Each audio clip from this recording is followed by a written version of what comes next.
तो दोस्तों, क्या हाल है आप लोगों के। और जो लास्ट टाइम मैंने एलटी की सीरीज़ शुरू की थी और आपका 18 अगस्त को एग्ज़ाम है। तो अब बहुत सारे बच्चे क्या है, बहुत तेज़ी से तैयारी कर रहे होंगे कि मतलब हमें मैक्सिमम चीज़ें मिल जाएं। तो मेरा भी ये प्रयास है कि आने वाले कुछ दिनों तक लगातार मैं आपको क्या है, कुछ ना कुछ क्वेश्चन आंसर देता रहूँगा ऐसे, जिससे क्या है आपकी सफलता में जो आपका एलटी एग्ज़ाम है उसमें आप जल्द से जल्द क्या है, अच्छे नंबर से पास हो जाओ। थंबनेल आपने पढ़ ही लिया होगा कि उसमें मैंने 40 प्लस अचीव करने की बात की है। तो ये 40 प्लस आपके तभी आएंगे जब आप जितने मैंने आपके ये एलटी एग्ज़ाम के जो ये वीडियोस बनाए हैं, जब आप इनको देखोगे तभी हो पाएगा। ठीक है ना, क्योंकि एक ही वीडियो में सारा करना बहुत मुश्किल होता है। बहुत बड़ा टॉपिक था, यहाँ तक जो सीडीपी का जो पेपर टॉपिक था, आपको पता बहुत लंबा था और बहुत ही 5 यूनिट है उसके अंदर बहुत सारी चीज़ें डाली हुई हैं, प्लस उसमें उत्तराखंड जीएस भी है। तो इसलिए क्या है, थोड़ा सा बहुत टफ पड़ जाता है कि वीडियो में करने। इसलिए कम से कम क्या 7 से 8 वीडियो बनेंगे, ये चौथा वीडियो उस चीज़ को लेके। और मेरी कोशिश है कि जहाँ से मैक्सिमम क्वेश्चन आते हैं वो क्वेश्चन मैंने इसमें डाले हैं। तो बिना गप मारे ज़्यादा देर आगे बढ़ते हम आगे बढ़ते हैं इसमें। और 40 प्लस का मतलब आप ये मत समझिए 40 प्लस आएंगे। 40 प्लस का मतलब ये है कि अगर आप इसी हिसाब से अपनी अपनी तैयारी भी करेंगे, साथ में मेरे नोट्स भी देखोगे और जो मैंने क्वेश्चन दिए उसको लेकर आप तैयारी करोगे, तो आपको बहुत फ़र्क पड़ेगा। 15 दिन में बहुत कुछ हो सकता है। 15 दिन में आप बहुत कुछ कर सकते हैं, क्योंकि पहले से आपने तैयारी की हुई है और आप बहुत ज़्यादा कॉन्फिडेंस भी है इस समय। तो थोड़ा सा एक सपोर्ट है, एक पुशअप है आपके लोगों के लिए, कि जिससे क्या है आपका सिलेक्शन में और ज़्यादा परसेंटेज बढ़ जाए। ठीक है, तो वीडियो शुरू करते हैं। और प्लीज़ चैनल को सब्सक्राइब जरूर कर देना, क्योंकि अभी बहुत जल्दी के लेक्चर के फॉर्म भी आने वाले हैं। तो उसके लिए मैं चाहता हूँ मैं लाइव क्लास कराऊँ और इसमें बहुत सारे बच्चे फ्री ऑफ कॉस्ट पढ़ सकें। ठीक है ना, जिसमें बहुत सारे उनको एक आइडिया मिल जाएगा क्योंकि उसमें लगभग लगभग 5 टॉपिक हैं या 5 सब्जेक्ट हैं, जो अब आपको अलग अलग मार्क्स दे रखे हैं। तो उसके लिए क्या है, मैं फ्री ऑफ कॉस्ट क्लास कराना चाहता हूँ, इसलिए सब्सक्राइब करते रहें और आपको जल्दी ये फैसिलिटी मिल जाएगी फ्री क्लास की। ठीक है, तो पहला इसमें क्वेश्चन देखते हैं। पहला क्वेश्चन इसमें किस चीज़ को लेके है। पहला क्वेश्चन है, प्रावधिक शिक्षा निदेशालय कहाँ स्थित है, इसको लेके कहा गया है इसमें क्वेश्चन। तो प्रावधिक शिक्षा निदेशालय को लेके क्या है, इसका जो आंसर आएगा वो आएगा हमारा सी, यानी श्रीनगर में स्थित है। इसमें जो पहला ऑप्शन है रामनगर, कई बच्चे प्रावधिक शिक्षा परिषद परिषद पूछते हैं या इस तरह की चीज़ें देखते हैं। तो आपको क्वेश्चन बहुत ध्यान से देखना, प्रावधिक शिक्षा निदेशालय, बस आपके एग्जाम में यही गड़बड़ नहीं करनी है, इसलिए आपको ध्यान देना श्रीनगर में। राज्य में चली आ रही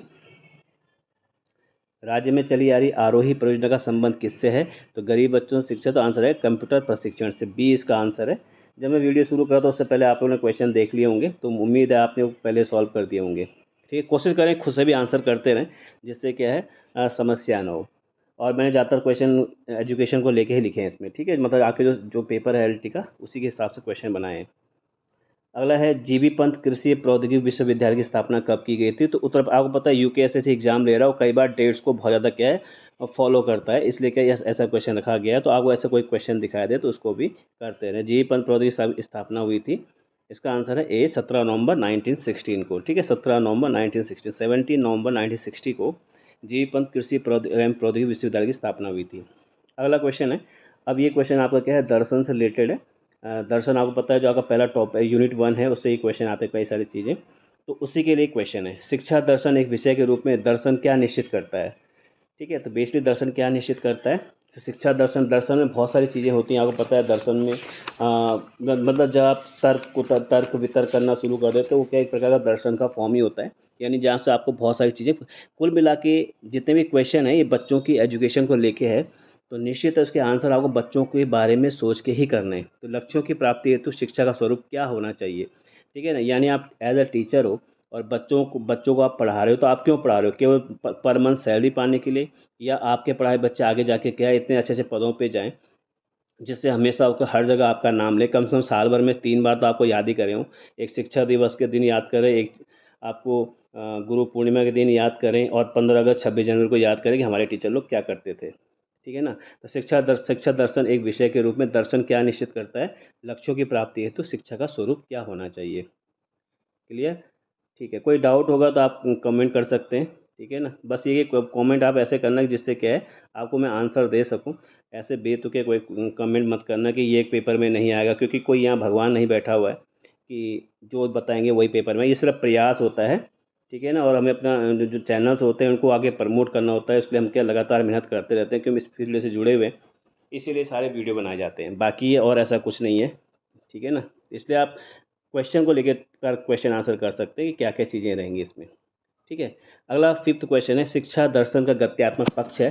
तो एक प्रकार का क्या है, शिक्षक दर्शन का गत्यात्मक पक्ष है। ये कोटेशन है, किसने दिया था। शिक्षा दर्शन का गत्यात्मक पक्ष है, दार्शनिक विकास की क्रिया दार्शनिक विकास का क्रियाशील रूप है। ये किसने कहा था, ठीक है ना। तो ये 5th क्वेश्चन है, 5th क्वेश्चन का आंसर आएगा इसमें ए। ये एडम्स ने कहा था, ठीक है, ये एडम्स ने कहा था, 5th का ए आएगा। तो एडम्स ने बहुत सारी बातें की, मतलब इसने ये कहा था, सर स्पेंसर के बारे में आया था कि वास्तविक शिक्षा का संचालन वास्तविक दर्शन ही कर सकता है, ये स्पेंसर ने कहा था। तो ऐसे बहुत सारे कोटेशन आते हैं कि वास्तविक शिक्षा का संचालन वास्तविक दर्शन ही कर सकता है, किसने कहा था, तो ये किसने कहा था, स्पेंसर ने कहा था। एक रॉस का भी आता है उसमें कि दर्शन और शिक्षा एक ही सिक्के के दो पहलू हैं जो एक वस्तु के विभिन्न दृष्टिकोण को प्रस्तुत करते हैं और वे एक दूसरे में अंतर्निहित हैं। तो कई बार ये कोटेशन पूछी गई है, ये रॉस ने कहा था, ठीक है ना। तो अगर आपने सुना है, आपको सुनने में दिक्कत हो रही है, तो उसमें क्या, आप फिर से वीडियो को पॉज करके फिर से सुन सकते हैं या बढ़ सकते हैं आगे। अगला क्वेश्चन है, 6th क्वेश्चन है, दर्शन के वर्गीकरण के भाग के अनुसार इंद्रियों द्वारा प्राप्त ज्ञान क्या कहलाता है। तो दर्शन के वर्गीकरण या भाग के अनुसार, वर्गीकरण भाग मतलब या वर्गीकरण कर लो या भाग कर लो, इसलिए इसमें स्लैश लगाया गया। इंद्रियों द्वारा प्राप्त ज्ञान क्या कहलाता है, तो इंद्रियों द्वारा प्राप्त ज्ञान जो होता है वो क्या कहलाता है। अब देखो, तत्व ज्ञान, ज्ञान मीमांसा, मूल्य मीमांसा, यथार्थवाद, ठीक है ना। तो बेसिकली इसमें 3 सेक्शन जो है, दर्शन के वर्गीकरण के 3 सेक्शन, तत्व ज्ञान, ज्ञान मीमांसा और मूल्य मीमांसा। यथार्थवाद इसमें कहीं नहीं है, ऐसे ऑप्शन में डाला गया, ठीक है ना। तो पेपर मतलब पेपर में आपका जो क्वेश्चन आएगा, आपका इसमें इसी क्वेश्चन में आपके 2 क्वेश्चन बनते हैं। तो दर्शन का वर्गीकरण किन किन भागों में किया गया है, कि दर्शन के वर्गीकरण में क्या क्या शामिल है। तो आंसर आएगा तत्व ज्ञान, ज्ञान मीमांसा और मूल्य मीमांसा, ये तीनों इसमें शामिल है। लेकिन क्वेश्चन क्या है, मतलब आपके 6 क्वेश्चन में 2 आंसर आ गए हैं कि दर्शन के वर्गीकरण कौन कौन से होते हैं, 3 वर्गीकरण होते हैं। अब क्वेश्चन ये है कि के अनुसार इंद्रियों द्वारा प्राप्त ज्ञान कौन सा होता है। तो इंद्रियों द्वारा प्राप्त ज्ञान होता है ज्ञान मीमांसा, ठीक है ना। और जो तत्व मीमांसा होता है, तत्व ज्ञान में क्या होता है, तत्व मीमांसा में क्या होता है, इसमें आत्मा संबंधी तत्व ज्ञान होता है, ईश्वर संबंधी तत्व ज्ञान होता है, सत्ता शास्त्र होता है, सृष्टि शास्त्र होता है, सृष्टि उत्पत्ति का शास्त्र होता है, ये सब पढ़ा जाता है इसमें। और जो मूल्य मीमांसा, इसमें क्या होता है, एथिक्स होता है, लॉजिक होता है, और इसमें क्या है, सौंदर्य शास्त्र होता है, जिसको एस्थेटिक्स कहते हैं, ठीक है, वो सौंदर्य शास्त्र, ये मूल्य मीमांसा में आता है। तो कहने मतलब इस तरह क्वेश्चन आगे बन सकते हैं। तो जो मैं आपको बता रहा हूँ, तो कोशिश करना वीडियो के साथ उनको नोट डाउन करते रहें, क्योंकि क्वेश्चन कुछ भी आ सकता है, क्योंकि एक ही क्वेश्चन में सब कुछ करना बहुत मुश्किल है, इसलिए मैं थोड़ा सा आपको ब्रीफ में बता रहा हूँ, ठीक है। अगला क्वेश्चन है, मानव में देवता का निवास है, किस दर्शन या वाद का सिद्धांत है कि जो मानव होता है उसमें क्या देवता का निवास होता है।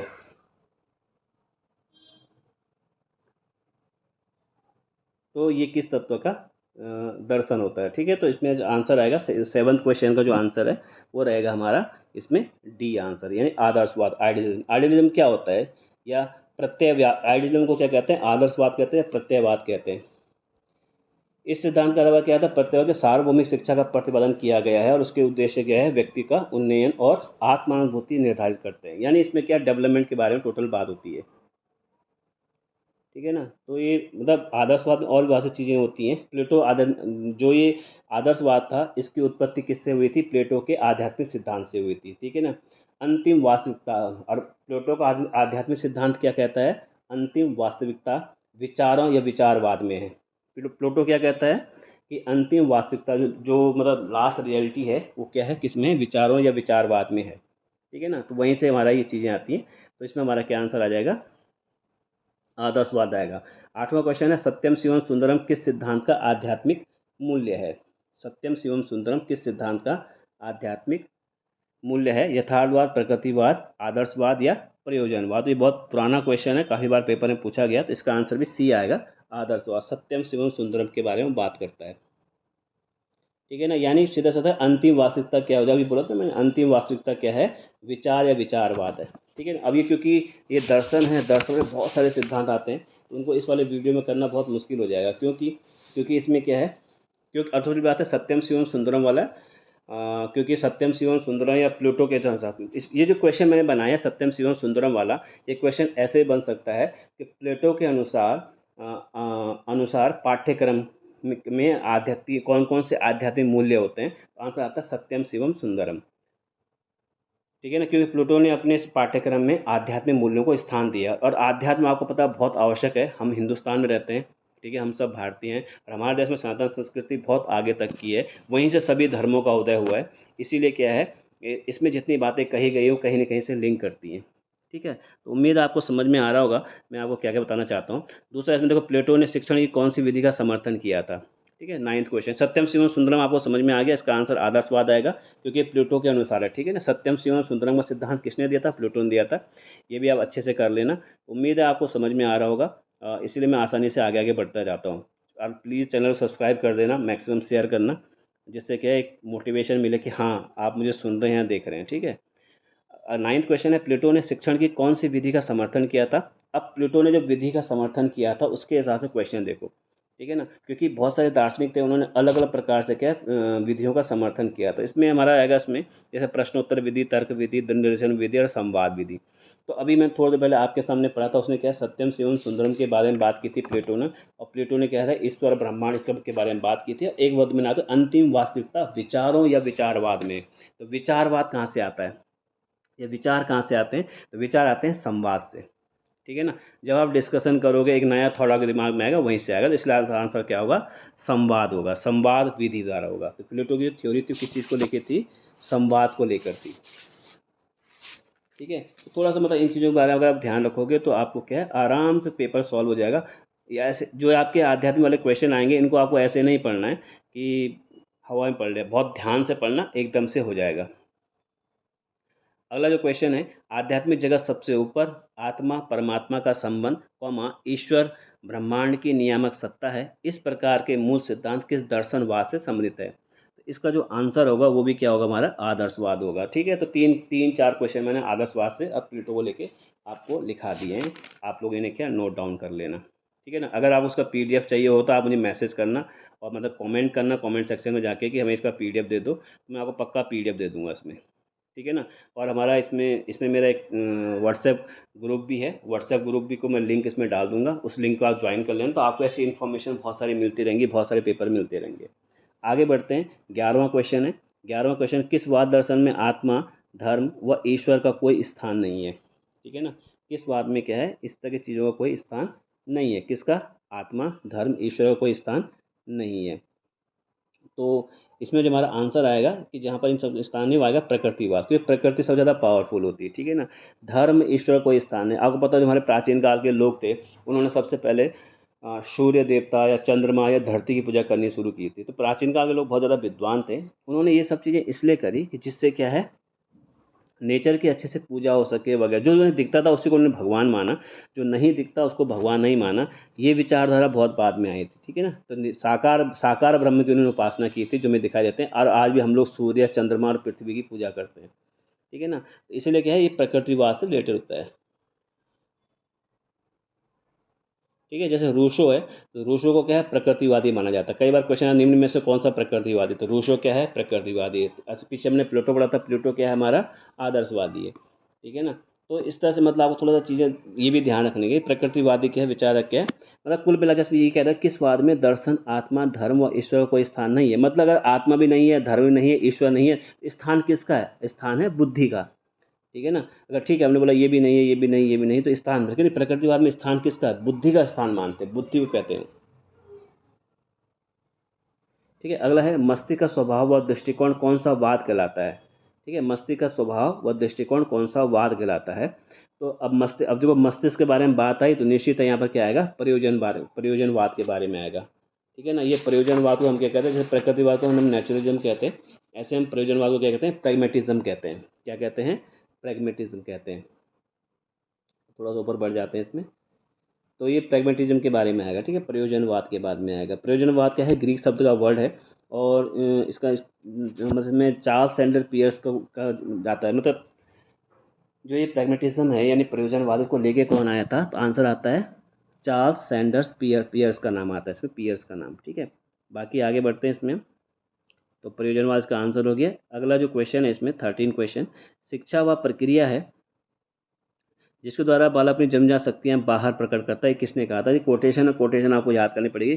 कोटेशन कोई फिक्स रूल नहीं है कि क्या पेपर में आएगा, अगर आपने अच्छे से पढ़ा होगा तो आप समझ सकते हो उसमें।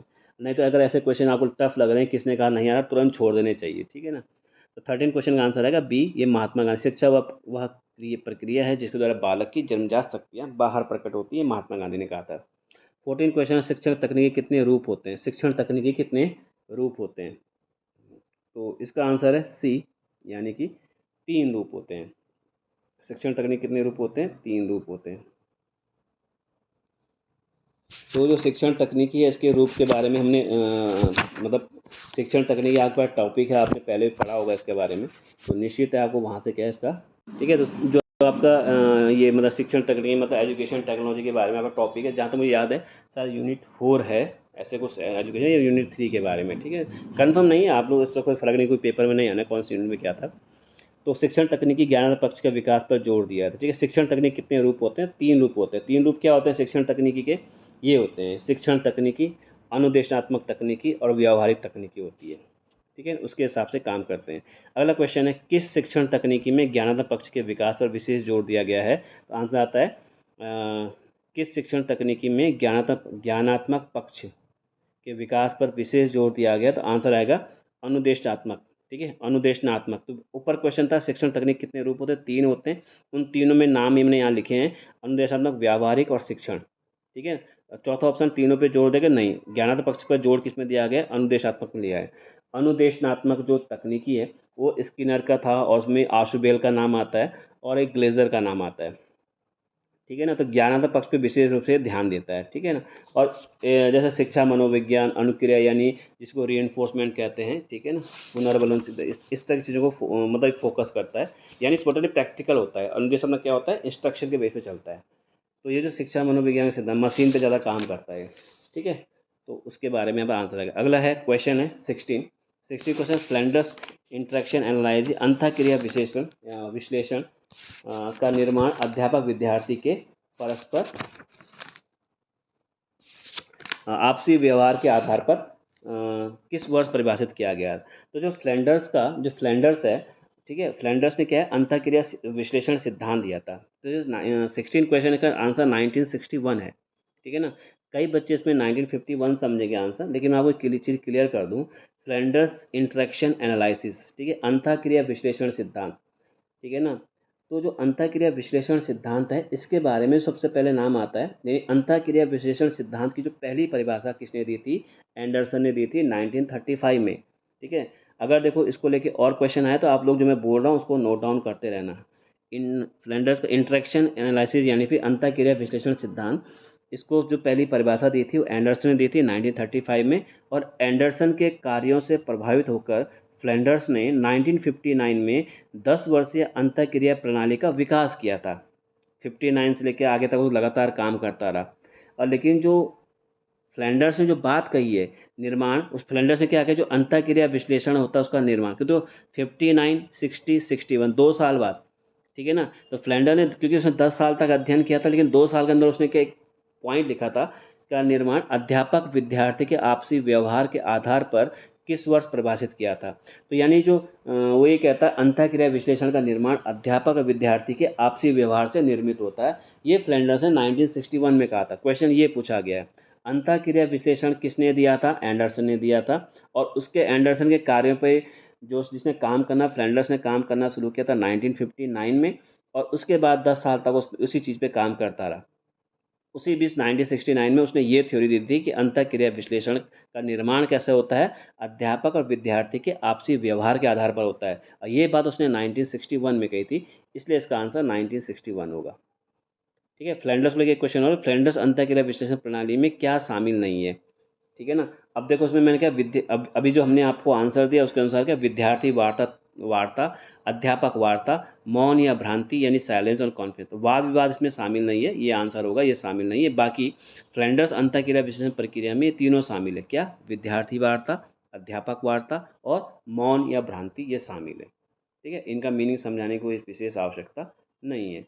अगला क्वेश्चन हमारा 18 क्वेश्चन है, operant conditioning theory of learning सक्रिय अनुबंध अधिगम का सिद्धांत किसने दिया? तो इसलिए सर डायरेक्ट क्वेश्चन है, इस वाले क्वेश्चन में आपको कैसा मतलब कोई बुद्धि नहीं लगानी है आपको।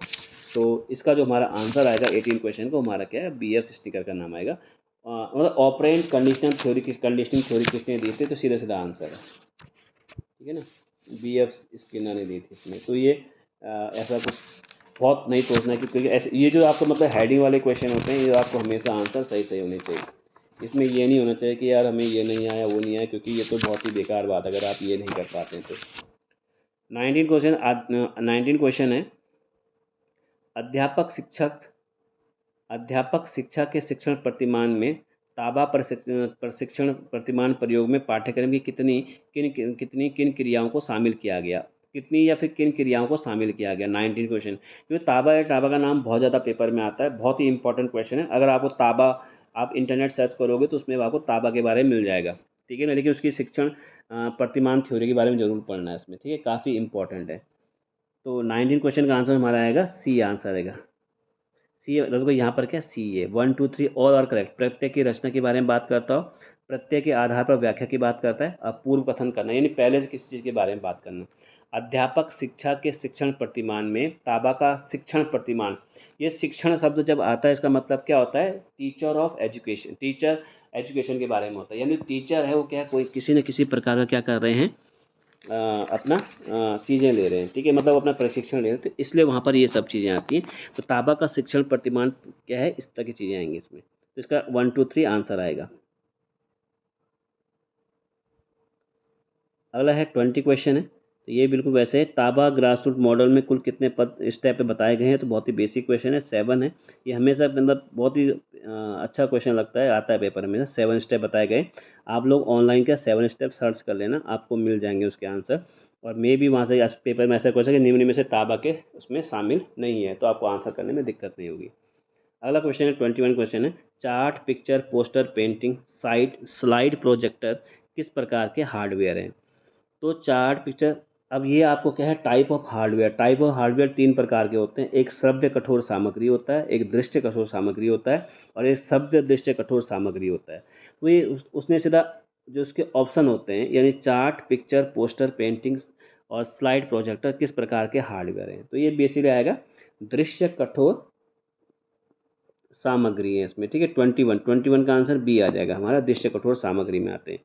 अगला है ब्रिटिश काल में किन मिशनरियों ने काम करने वाले कर्मचारियों के बच्चों के लिए प्राथमिक विद्यालय की स्थापना की थी। आंसर आएगा डच, ठीक है ना, तो डच आंसर आएगा। तो ये मतलब बेसिक क्वेश्चन है। ये आपने तब पढ़े होंगे जब आपने क्या भारत में शिक्षा का विकास पढ़ा होगा, उस वाले सेक्शन से है कि भारत में शिक्षा का विकास कैसे हुआ। तो ब्रिटिश काल में किन वरिष्ठ मिशनरियों ने क्या काम करने वाले कर्मचारी के बच्चों के लिए प्राथमिक विद्यालय खोले थे, डच आएगा। Saint Francis Xavier Robert de Nobili ने भारत में प्राथमिक शिक्षा उच्च शिक्षा की शुरुआत की थी, ये मिशनरी किस देश के थे। तो ऐसे क्वेश्चन जो, क्योंकि यहाँ जेवियर का नाम आया तो वैसे आपको पता है, तो आंसर आएगा पुर्तगाली। अगला क्वेश्चन है, ग्रेट ग्रेट ब्रिटेन के एशियाई प्रजाजनों की सामाजिक स्थिति व विचार नामक पुस्तक किसने लिखी। तो ये सीधा सीधा क्वेश्चन है, ये हमेशा पेपर में आता है। तो इसमें चार्ल्स ग्रांट का नाम आएगा, ठीक है। 24 का आंसर सी आएगा। ग्रेट ब्रिटेन के एशियाई प्रजनों के सामाजिक स्थिति व विचार नामक पुस्तक किसने लिखी थी, तो चार्ल्स ग्रांट ने लिखी थी। अगला है कलकत्ता मदरसे की स्थापना वॉरेन हेस्टिंग ने कब की थी, 1772 में की थी, ठीक है। कलकत्ता मदरसे की स्थापना है, ठीक है, इसका ध्यान रखना। और मदरसे के बारे में बात की तो ये वॉरेन हेस्टिंग के टाइम पे हुआ था। आगे बढ़ते हैं क्वेश्चन में। प्राच्यवादी प्राच्यवादी को ओरिएंटलिस्ट भी कहते हैं। भारतीयों की शिक्षा किस माध्यम में करने के पक्ष में थे। तो प्राच्यवादी और अप्राच्यवादी दो प्रकार की थ्योरी सामने आती है। प्राच्यवादी वो लोग होते हैं जो क्या करते हैं, पुरानी यानी पहले की जो मतलब पुरानी विचारधारा को जो मानते हैं, ठीक है ना। अब जैसे इसमें क्या उच्च, जैसे अभी मैंने आपको ये कलकत्ता मदरसा था, वॉरेन हेस्टिंग 1781 भी आता है इसमें। और हाँ, थोड़ा सा इसमें मतलब अभी मैं जब मैं आपको आंसर बता रहा था तो मुझे डाउट था इसमें। कलकत्ता मदरसे की स्थापना वॉरेन हेस्टिंग ने कब की थी। और इसमें एक बनारस संस्कृत कॉलेज भी आता है, फोर्ट विलियम, ये सब लगभग लगभग एक जैसे ही हैं। तो इसमें जो मैंने आंसर की है उसके अनुसार 70 72 दे रखा, लेकिन इसका 70 81 होना चाहिए था, ठीक है। तो 70 81 देखते हैं, लेकिन आप लोग 70 81 करें इसका आंसर, ठीक है। 70 72 नहीं आएगा, 1781 आएगा इसमें, क्योंकि ये कलकत्ता मदरसा उच्च शिक्षण संस्थान वाला। बनारस हिंदू कॉलेज, बनारस संस्कृत कॉलेज, ठीक है, हिंदू नहीं, बनारस संस्कृत कॉलेज 1791 का है। और फोर्ट विलियम कॉलेज 1800 का है। इसलिए क्या थोड़ा सा इसमें ध्यान रखना है, ठीक है। तो आप 1781 करना। इसका आंसर मतलब मैं फिर से बता देता हूँ आपको। कलकत्ता मदरसा की स्थापना वॉरेन हेस्टिंग ने 1781 में की थी, ठीक है। आगे इसमें आते हैं प्राच्यवादी के बारे में, इनकी थ्योरी के। प्राच्यवादी क्या ओल्ड लिस्ट होती है, जो क्या है मतलब प्राच्यवादी क्या है, कंपनी के वरिष्ठ और अनुभवी ऑफिसर होते हैं जो यहाँ पर मतलब बहुत लंबे टाइम से जो भारत में काम कर रहे थे वो लोग, उनके बारे में क्वेश्चन है कि भारतीयों की शिक्षा किस माध्यम में करने के पक्ष में थे। तो निश्चित है उनको नॉलेज था कि हम कैसी शिक्षा दें इन लोगों को। तो आंसर आया था भारतीय भाषाओं में देने की बात की थी कि हम भारतीय भाषाओं में उनको शिक्षा देंगे।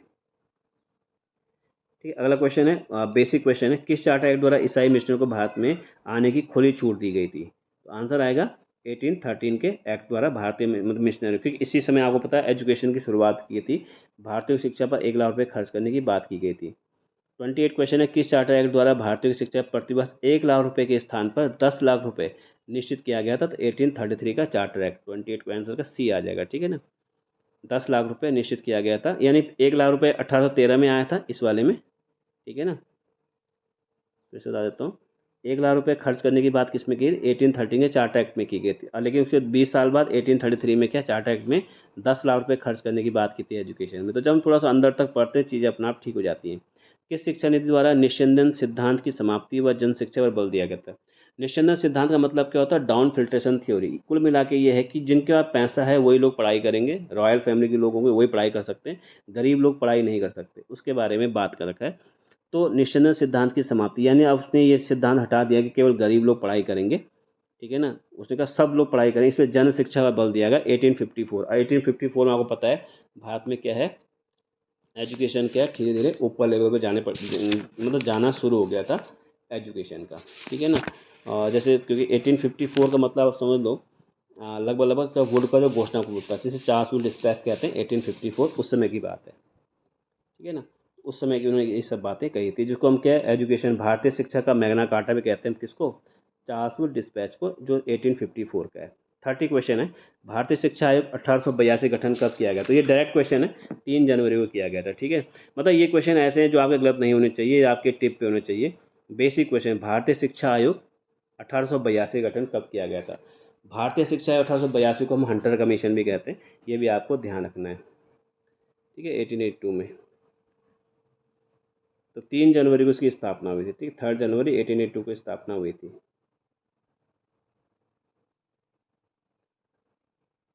हंटर कमीशन की सिफारिशों में से निम्न में से क्या शामिल नहीं है। तो इसका आंसर आएगा, इसका 31 का जो आंसर होगा वो होगा हमारा सी, माध्यमिक शिक्षा का माध्यम मातृभाषा में होना चाहिए। तो हंटर कमीशन इस बात को कभी भी स्वीकार नहीं करेगा मातृभाषा में पढ़ाई करें। तो सी आंसर आएगा, माध्यमिक शिक्षा का माध्यम मातृभाषा होना चाहिए। शिमला शिक्षा सम्मेलन किस वर्ष हुआ था। 32 क्वेश्चन है, इसका आंसर है 1901। डायरेक्ट क्वेश्चन है, इसमें कोई विशेष बुद्धि नहीं लगानी है, क्योंकि अगर आप पढ़ाई करोगे तो आराम से हो जाएगा इसमें।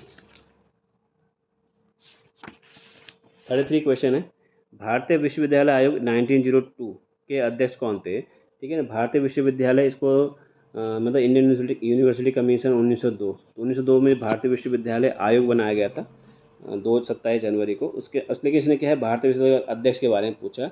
अध्यक्ष जी कौन थे, रैले, क्योंकि इसको रैले कमीशन भी कहते हैं। भारतीय विश्वविद्यालय आयोग को क्या कहते हैं, रैले कमीशन भी कहते हैं। इसमें गुरुदास बनर्जी, सैयद हसन बिलग्रामी, इस तरह के लोग थे, लेकिन रैले को उसमें अध्यक्ष, क्योंकि ब्रिटिशर्स थे उसमें, तो रैले को इसलिए इसमें अध्यक्ष बनाया गया था। ठीक है, देखो मैं दोनों के नाम भी लिखे हुए यहाँ पर, सैयद हुसैन बिलग्रामी, गुरुदास बनर्जी।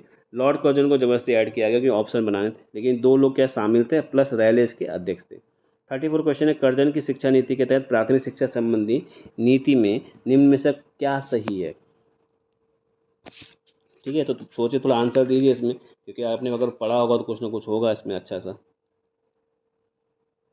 ठीक है, तो उसने क्या था, कर्जन ने क्या कहा था, अध्यापकों के प्रशिक्षण की व्यवस्था, किंडरगार्टन ऑब्जेक्ट सिस्टम, अंग्रेजी भाषा को स्थान नहीं देना, पढ़ने लिखने के साथ साथ गणित विषय को स्थान देना। तो कर्जन ने क्या अपनी शिक्षा नीति में, कि कर्जन बहुत तेज बुद्धि का आदमी था, उसने क्या ये सब चीज़ों को ऐड ऑन किया था उसने, कर्जन ने। ठीक है ना, तो 34 का आंसर जो आएगा हमारा, वो आएगा हमारा डी आंसर, यानी जो चारों हैं चारों को उसने करेक्ट किया, चारों करेक्ट है इसमें। ऐसा नहीं कि और गलत है इसमें, सारे के सारे इसमें करेक्ट है। आगे बढ़ते हैं 35 क्वेश्चन पे। राष्ट्रीय शिक्षा आंदोलन किस वर्ष हुआ था। डायरेक्ट क्वेश्चन है, राष्ट्रीय शिक्षा आंदोलन। राष्ट्रीय शिक्षा आंदोलन मतलब सीधा सीधा एजुकेशन के लिए, तो इसी के बाद आया था, जब हम गोखले विल वगैरह आया था उसके बाद इसकी शुरुआत हुई थी। डायरेक्ट आंसर लिखिए इसमें, 35 का आंसर आएगा इसमें बी आंसर, 1905। ठीक है ना। तो उसमें 1905 में गया था, कलकत्ता में भारतीय राष्ट्रीय कांग्रेस का अधिवेशन हुआ था और उन्होंने क्या ब्रिटिश शासन के विरुद्ध आंदोलन शुरू किया था।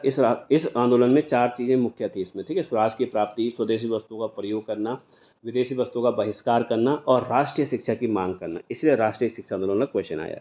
केंद्र में अलग से पहली बार प्राथमिक शिक्षा विभाग खोलने का सुझाव किस विधेयक ने दिया था? ठीक है। केंद्र, देखो इसमें ध्यान रखना, उसने क्या नॉर्मली शिक्षा विभाग का है, केंद्र में का है। तो अगर केंद्र में क्या है, इसने शिक्षा विभाग खोलने की बात की है, तो इसमें जो आंसर आएगा हमारा क्वेश्चन नंबर 36 है, केंद्र में अलग से पहली बार प्राथमिक शिक्षा विभाग खोलने का सुझाव या प्रस्ताव किस आयोग या विधेयक ने दिया था? तो आंसर आएगा 36 का सी आंसर, इन गोखले बिल 1911 में ये बात कही गई थी। ठीक है ना। उसने जब गोपाल कृष्ण गोखले उस समय क्या है, केंद्रीय धारा सभा के सदस्य थे, तो उन्होंने कहा था प्राथमिक शिक्षा विभाग खोला जाए। ठीक है। 37 क्वेश्चन है, प्राथमिक शिक्षा तथा माध्यमिक शिक्षा के पाठ्यक्रमों में व्यावसायिक विषयों का समावेशन करना किस आयोग विधेयक या नीति का सिद्धांत में शामिल था? किस आयोग विधेयक या नीति के सिद्धांत में शामिल था? ठीक है। तो 37 का आंसर आएगा इसमें ए, शिक्षा नीति 1913 में ये बात कही गई थी। ठीक है, शिक्षा नीति 1913 में। 38 क्वेश्चन है, किस आयोग द्वारा विश्वविद्यालय के साथ साथ स्त्री शिक्षा, औद्योगिक शिक्षा, अध्यापक शिक्षा का सुझाव दिया गया था? ठीक है, आंसर आएगा। तो इस सारी प्रकार की शिक्षाओं के बारे में कौन बात कर रहा है? Sadler commission. सैडलर आयोग कब आया था? 1917 से 1919 के बीच में, 1917 से 1919 के बीच में आया था। ठीक है। तो ये लीड्स विश्वविद्यालय के माइकल सैडलर इनका नाम था, ये उसके अध्यक्ष थे। तो उस समय सैडलर कमीशन बनाया गया था, सैडलर आयोग आया था। 38 क्वेश्चन हो गए। 39 क्वेश्चन, किस योजना या प्रस्ताव को बुनियादी शिक्षा योजना भी कहा जाता है? किस योजना या प्रस्ताव को बुनियादी शिक्षा योजना भी कहा जाता है? तो 39 का आंसर आएगा हमारा बी आंसर। ठीक है, वर्धा योजना के बारे में आएगा। वर्धा योजना को ये कहा जाता है। वर्धा योजना जो आई 1937 में आई थी और उसने बहुत सारी बातें की थी। उसी के तहत क्या अखिल भारतीय राष्ट्रीय शिक्षा सम्मेलन भी हुआ था, वर्धा में हुआ था, जो अक्टूबर 1937 में हुआ था। और वहाँ पर क्या वर्धा में मारवाड़ी शिक्षा मंडल की स्थापना भी की गई थी। तो अखिल भारतीय राष्ट्रीय शिक्षा सम्मेलन जब आयोजित किया गया था तो उसमें वर्धा शिक्षा सम्मेलन भी कहा जाता है उसको। ठीक है, उसके बारे में बात कर रहा है। इसी ने क्या कहा था, उसने इसने क्या है 7 से 14 वर्ष के बच्चों के लिए अनिवार्य निःशुल्क प्राथमिक शिक्षा के बारे में व्यवस्था करने की बात भी कही थी उसने। ठीक है, 39 क्वेश्चन। अगला जो हमारा क्वेश्चन है 40 क्वेश्चन है। 40 क्वेश्चन में जो हमारा आचार्य नरेंद्र देव के बारे में, आचार्य नरेंद्र देव समिति कब लाई गई थी? तो सीधा डायरेक्ट क्वेश्चन है, इसलिए डायरेक्ट आंसर आएगा 1939 में लाई गई थी। ठीक है, 1939 में आचार्य नरेंद्र देव समिति लाई गई थी। तो इन्होंने क्या है, जूनियर बेसिक शिक्षा उत्तीर्ण छात्रों को माध्यमिक कॉलेजों में कक्षा 6 में प्रवेश दिया जाए और सीनियर बेसिक उत्तीर्ण छात्रों को कक्षा 9 में प्रवेश। थोड़ा सा इन्होंने डिफरेंस कर दिया था कि अगर इस तरह की चीज़ें होती तो ज़्यादा बढ़िया रहेगा। लेकिन आपको सही बता दें कि आचार्य नरेंद्र समिति की जो रिपोर्ट्स है वो इतनी लंबी नहीं है, एक कम से कम पता तो हो कि उन्होंने क्या है, अब बेसिकली क्या माध्यमिक शिक्षा पे काम किया था इन्होंने, आचार्य नरेंद्र देव ने। आगे बढ़ते, केंद्र शिक्षा सलाहकार बोर्ड किसे कहा जाता है? ठीक है ना, यानी केंद्रीय शिक्षा सलाहकार बोर्ड किस आयोग को या किस योजना को या किस रिपोर्ट को, ये सब चीज़ें किसको कहा जाता है? तो आंसर आएगा हमारा सार्जेंट योजना को। सार्जेंट योजना को केंद्रीय शिक्षा सलाहकार बोर्ड भी कहा जाता है। ठीक है, 1944 में सार्जेंट योजना आई थी, उस समय इसको कहा जाता है। उम्मीद है आपको समझ में आ रहा होगा और आपको क्या है क्वेश्चन भी ठीक लग रहे होंगे। देखो ये प्रयास है हमारा कि जिससे मतलब आपका एग्ज़ाम में कुछ, देखो अगर आप ये 50 क्वेश्चन मैं करा रहा हूँ, 50 में से अगर आपके 5 क्वेश्चन भी आ गए तो मेरा वीडियो बनाना सफल हो जाएगा। ठीक है ना। ये बात आप लोग भी जानते हैं कि हमें बहुत सारा पढ़ने के बाद हमें कि 100-150 क्वेश्चन सॉल्व करने पड़ते हैं, उसमें हालत ख़राब हो जाती है। तो आप समझ सकते हैं कि जो हमारे प्रयास हैं वो भी किस तरह के हैं। ठीक है, खैर आगे बढ़ते हैं। अगला क्वेश्चन है, इसमें 42 क्वेश्चन है, राधा कृष्णन आयोग का संबंध किस प्रकार की शिक्षा से है? तो ये बेसिक क्वेश्चन है, बहुत पुराना क्वेश्चन है, कई बार रहता है इसमें क्वेश्चन, मतलब ये आपको तो आना ही चाहिए। राधा कृष्णन आयोग का संबंध किससे? विश्वविद्यालय शिक्षा से। 48 में जब राधा कृष्णन आयोग आया था तो उसमें ये सब चीज़ें हुई थी। तो स्वतंत्रता के बाद इसे बोलते हैं 1948 में राधा कृष्णन आयोग आया था, यूनिवर्सिटी के बारे में काम किया था। निम्न में से किस आयोग ने विश्वविद्यालय शिक्षा में समवर्ती सूची में रखवाया था? तो विश्वविद्यालय शिक्षा को, इसमें ध्यान रखना कि विश्वविद्यालय शिक्षा की बात की, उसने सिर्फ शिक्षा की बात नहीं करी, विश्वविद्यालय शिक्षा को समवर्ती सूची में रखवाया था। ठीक है, तो हमारा किसका आंसर क्या आएगा? राधा कृष्णन आयोग आएगा 43 क्वेश्चन का आंसर।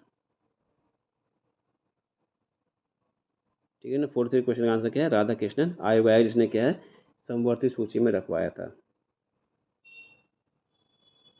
ठीक है, इसको ध्यान रखना, मुझे कहीं याद है मैंने कहीं कोठारी आयोग तो नहीं बोल दिया, लेकिन इसमें राधा कृष्णन आयोग आएगा। ठीक है ना, इसका ध्यान रखना। 43 राधा कृष्णन आयोग इसका आंसर आएगा, कोठारी आयोग आंसर नहीं आएगा। अगर जिन बच्चों को मैंने पढ़ाया है, अगर उनको अगर पेपर सॉल्व हुआ या कुछ ऐसा क्वेश्चन रहा हो तो वो लोग क्या है करेक्शन कर लेना, राधा कृष्णन आयोग इसमें आंसर आएगा। 44 क्वेश्चन, मुदालियार आयोग की मुदालियार आयोग कितने सदस्य था, तो ये 1952 में मुदालियार आयोग आया था और ये लगभग क्या है 9 सदस्य थे इसमें। ठीक है, सिंपल सा क्वेश्चन है। 45 भारतीय शिक्षा आयोग भी कहलाता है, यानी किसे हम भारतीय शिक्षा आयोग भी कहते हैं। ठीक है, अब जैसे मुदालियार आयोग भी हमने पढ़ा, तो मुदालियार आयोग को हम क्या कहते हैं, ठीक है, मुदालियार आयोग को हम क्या कहते हैं, माध्यमिक शिक्षा आयोग कहते हैं। तो भारतीय शिक्षा आयोग किसे कहते हैं, कोठारी आयोग कहते हैं। ठीक है, कोठारी आयोग 1964 से 66 के बीच में आया था।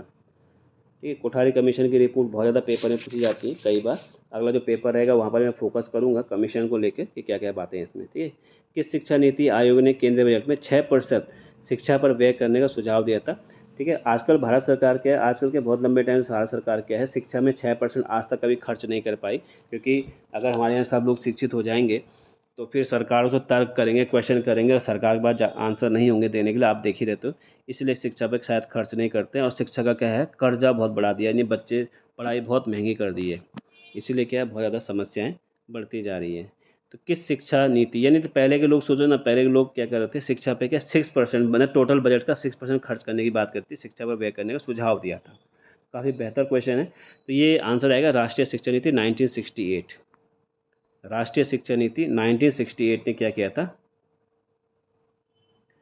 ये बात कही थी इसमें कि क्या है ये चीज़ें नहीं होनी चाहिए, मतलब राष्ट्रीय शिक्षा नीति 6% खर्च करने की बात की थी। 46 क्वेश्चन, 47 क्वेश्चन, किस शिक्षा नीति में पब्लिक स्कूल पर अंकुश लगाने की सिफारिश की गई थी। ठीक है, जैसे आजकल बहुत सारे पेरेंट्स परेशान हैं कि पब्लिक स्कूल बहुत ज़्यादा पैसा लेते हैं बच्चों से, बहुत ज़्यादा फीस होती है वगैरह वगैरह, उसके हिसाब से। तो 1979 किस शिक्षा नीति में, तो 1979 की शिक्षा नीति में पब्लिक स्कूल, राष्ट्रीय शिक्षा नीति, ये नेशनल एजुकेशन पॉलिसी 1979 में। ठीक है, इसमें इंदिरा गांधी थी, उन्होंने उनके टाइम पे ये वाली चीज़ें आई थी। इसके लेके बहुत सारे क्वेश्चन बनेंगे तो अगले पेपर में रहेगा इसको लिए। 48 क्वेश्चन है, किस शिक्षा नीति में ऑपरेशन ब्लैक बोर्ड चलाया गया था। तो आपको पता है ये तो बहुत ही बेसिक क्वेश्चन है। ऑपरेशन ब्लैक बोर्ड तो हर किसी को याद होना चाहिए, ठीक है ना, क्योंकि ऑपरेशन ब्लैक बोर्ड के साथ हम नवोदय शिक्षा भी पढ़ते हैं, दोनों एक साथ आई थी राष्ट्रीय शिक्षा नीति 1986 में।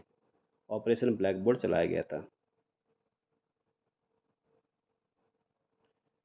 ठीक है, 1986। सर्व शिक्षा अभियान किस शिक्षा नीति का सुझाव था, सर्व शिक्षा अभियान किस शिक्षा नीति का सुझाव था। 49 क्वेश्चन, आंसर आएगा इसका ए, यानी कि 1986 की शिक्षा नीति का सुझाव था सर्व शिक्षा अभियान। अगला क्वेश्चन है इग्नू के बारे में। इग्नू की स्थापना कब की गई थी, इग्नू की स्थापना कब की गई, तो डायरेक्ट क्वेश्चन है इग्नू की स्थापना के बारे में, इसका आंसर है बी, सितंबर 1985 को इग्नू की स्थापना हुई थी, जो ओपन यूनिवर्सिटी होती है। अगला क्वेश्चन है राम मूर्ति शिक्षा समीक्षा समिति से किसको कहा जाता है, राम मूर्ति समीक्षा समिति किस शिक्षा नीति को कहा जाता है। तो हमारा जो आंसर आएगा वो ए आएगा, 1992 की शिक्षा नीति को राम मूर्ति समीक्षा समिति कहा जाता है। तो राम मूर्ति समीक्षा समिति हो गया या जनार्दन रेड्डी समिति हो, थोड़ा सा छोटे छोटे कमीशन है तो इसके बारे में इतना क्वेश्चन नहीं है।